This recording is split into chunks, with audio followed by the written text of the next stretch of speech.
അടുത്തതായിട്ട് ഈ ചടങ്ങിൽ മുഖ്യ പ്രഭാഷണം നടത്തുന്നത് വിശ്വഭാരതി മോഡൽ ഹയർ സെക്കൻഡറി സ്കൂളിൻ്റെ മാനേജരായ ശ്രീ ബി സന്തോഷ് കുമാർ സാറാണ്. നമ്മൾ കഴിഞ്ഞ ശനിയാഴ്ച ബ്രില്യൻസിൻ്റെ പരിപാടിക്കും ഈ ക്ലാസ് എടുക്കുമ്പോൾ സംസാരിക്കാതിരിക്കാൻ അധ്യാപകന് പറയാം, പക്ഷേ പരിപാടിയിൽ പേരെടുത്ത് സംസാരിക്കാതിരിക്കുമെന്ന് പറയുന്നത് നാണക്കേടാണ്. അതുകൊണ്ട് എല്ലാവരുടെയും പേര് എനിക്ക് കറക്റ്റ് അറിയാവുന്ന എല്ലാവർക്കും അറിയുകയും ചെയ്യാം. അപ്പോൾ അതുകൊണ്ട് പേര് ഊഹിച്ച് എനിക്ക് പറയേണ്ടി വരില്ല, ശ്രദ്ധിച്ചിരിക്കാം. അപ്പോൾ കഴിഞ്ഞ പരിപാടിക്കായാലും നമ്മൾ സാറിനെ ഫോണിൽ വിളിച്ച് സാർ ഇങ്ങനൊരു പരിപാടി ഉണ്ട്, അപ്പം നമുക്ക് സ്കൂൾ ഓഡിറ്റോറിയം ഒന്ന് വിട്ടു തരുമോ എന്ന് ചോദിച്ചപ്പോൾ യാതൊരു ബുദ്ധിമുട്ടും പറയാതെ ഈ 2 പരിപാടികൾക്കും സ്കൂൾ ഓഡിറ്റോറിയം വിട്ടു തരികയും മാത്രമല്ല ആ 2 പരിപാടിയിലും പങ്കെടുക്കാമെന്ന് സമ്മതിക്കുകയും ചെയ്ത ആളാണ് ശ്രീ സന്തോഷ് സാറ്. അപ്പം മുഖ്യ പ്രഭാഷണം നടത്തുന്നതിന് വേണ്ടിയിട്ട് ശ്രീ സന്തോഷ് സാറിനെ ആദരപൂർവ്വം ക്ഷണിച്ചു.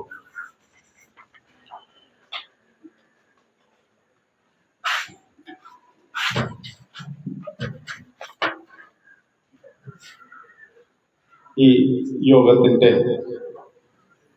അധ്യക്ഷത്വം അലങ്കരിക്കുന്ന ഗണിതശാസ്ത്ര അധ്യാപകൻ കൂടിയായ, എടുത്തു പറയാൻ കാരണം ഞാൻ ഗണിതശാസ്ത്രം തന്നെയാണ്, ശ്രീ ശാന്തേഷ് കുമാർ സാർ, ഈ യോഗം ഔപചാരികമായിട്ട് ഉദ്ഘാടനം ചെയ്ത 5ാം വാർഡ് മെമ്പർ ആദരണീയായ ശ്രീമതി സ്വപ്ന മോഹൻ അവർ, സ്വാഗതം ആശംസിച്ച ഷംലാൽ സാറ്, ആശംസകൾ നേരുന്ന രാജശ്രീ ടീച്ചർ, ശ്രീധ ടീച്ചർ, ഇതിന്റെ പ്രിൻസിപ്പാൾ അരികുമാർ സാറ്, നന്ദി പ്രകാശനം നടത്തിയ ഷിബു സുമാർ സാറ്, പ്രിയപ്പെട്ട കുഞ്ഞുങ്ങളെ, രക്ഷകർത്താക്കൾ, എല്ലാ വർഷവും 10ാം ക്ലാസ്സിൻ്റെ +2ൻ്റെ റിസൾട്ടുകൾ വന്നുകൊണ്ടിരിക്കുന്നു. അപ്പം നമ്മൾ നമ്മുടെ ജീവിത പ്രയാണം ഇങ്ങനെ തുടരുക. റിസൾട്ട് വന്നു കഴിയുമ്പോൾ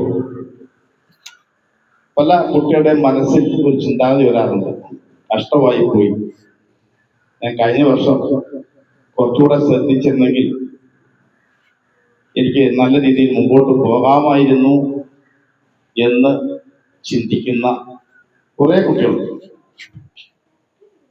യഥാസമയത്ത് അധ്യാപകരും രക്ഷകർത്താക്കളും പുറകെ നടന്ന് പറഞ്ഞാൽ പോലും നമ്മുടെ മനസ്സിൽ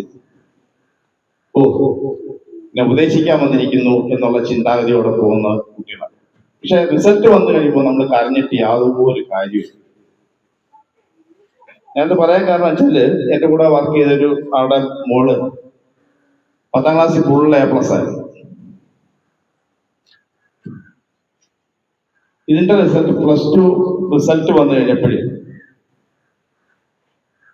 മാത്സിനകത്ത് തോറ്റു. ബാക്കി 9 വിഷയങ്ങൾ കഷ്ടിച്ച് ജയിച്ചു. അപ്പൊ നമ്മൾ നോക്കുക, നമ്മുടെ പോക്ക് എങ്ങോട്ടേക്കാണെന്ന് നമ്മൾ സ്വയം ചിന്തിച്ച് നോക്കണം. കാരണം വെല്ലുവിളി നേരിടുന്ന ഒരു അവസരമാണ്. എല്ലായിടത്തും അതിശക്തമായ മത്സരമാണ്. ജോലിക്കാണെങ്കിലും പഠനത്തിനാണെങ്കിലും ഉന്നത പഠനത്തിനാണെങ്കിലും നമ്മൾ ലോകത്തിൽ ചെന്ന് കഴിയുമ്പോൾ മാത്രമേ നമുക്ക് അതിന്റെ കാര്യങ്ങളിലേക്ക് മനസ്സിലാക്കാൻ പറ്റൂ. അതുകൊണ്ട് എനിക്ക് നിങ്ങളോട് പറയാനുള്ളത്, ഇപ്പൊ D+ പഠിച്ച കുട്ടികളൊക്കെ ഉണ്ട്, D പഠിച്ച കുട്ടികളുണ്ട്. അതൊന്നും നമ്മൾ വിഷമിക്കേണ്ട ആവശ്യമില്ല. നമ്മുടെ സാഹചര്യം അനുസരിച്ച് നമ്മൾ അങ്ങനെ ആയിപ്പോയി. ഇതിന്നെങ്കിലുമൊക്കെ പാഠം ഉൾക്കൊണ്ടുകൊണ്ട്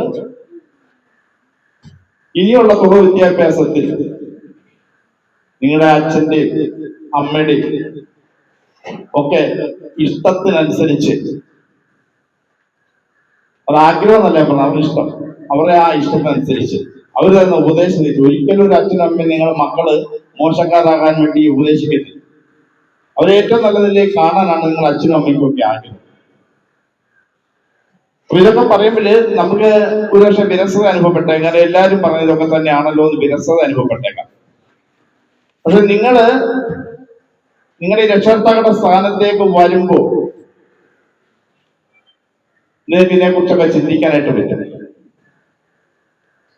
അതുപോലെ വേറൊരു പ്രധാന കാര്യം, നമ്മളെ കാർന്നിരുന്ന ലഹരി മരുന്ന് ഉപയോഗം. താൽക്കാലിക സുഖത്തിന് വേണ്ടി നമ്മുടെ ജീവിതം തന്നെ നശിപ്പിക്കുന്ന ഒരു പരിപാടി. ഒത്തിരി ആൾക്കാര് ജയിലിലും ഒക്കെ കഴിച്ചുകൂടുകയാണ്. കാരണം ജീവിതത്തിൽ ഒരിക്കൽ പോലും രക്ഷപ്പെടത്തില്ല. ഒരു ജോലിക്ക് പോലും കിട്ടാത്ത രീതിയിലേക്ക് മാറുന്ന ലഹരി മരുന്ന് ഉപയോഗം. യാതൊരു കാരണവശാലും നിങ്ങൾ അതിനകത്തേക്ക് വീഴാതെ പോകണം. നല്ല രീതിയിൽ തുറന്ന് നിങ്ങൾ നല്ല രീതിയിൽ പഠിക്കണം. നമ്മളിപ്പോ നിങ്ങൾക്ക് കഷ്ടപ്പെട്ടാൽ തീർച്ചയായിട്ടും കുറച്ച് കഴിയുമ്പോൾ നിങ്ങൾക്ക് നിങ്ങളുടെ ജീവിതം സുരക്ഷിതമാക്കാൻ നിങ്ങൾക്ക് സാധിക്കും.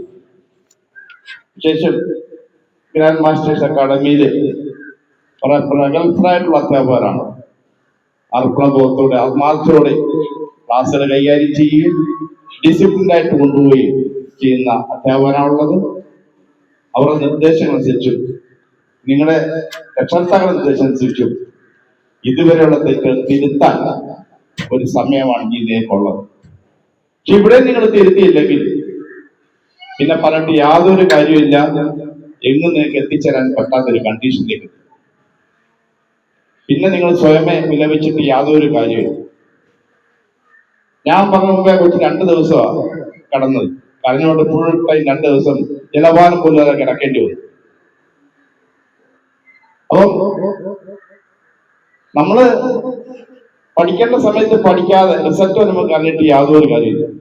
അതുകൊണ്ട് തുടർന്ന് നിങ്ങൾ ചെയ്യേണ്ടത് ഇനി അങ്ങോട്ടുള്ള പ്രയാണത്തിനെങ്കിലും ഇതിന്റെ പാഠം ഉൾക്കൊണ്ടുകൊണ്ട് നല്ല രീതിയിൽ പഠിക്കാനും നല്ല കുട്ടികളായിട്ട് വളരാനും നിങ്ങൾക്ക് സാധിക്കട്ടെ എന്ന് ആശംസിച്ച് നിർത്തുന്നു. നന്ദി, നമസ്കാരം.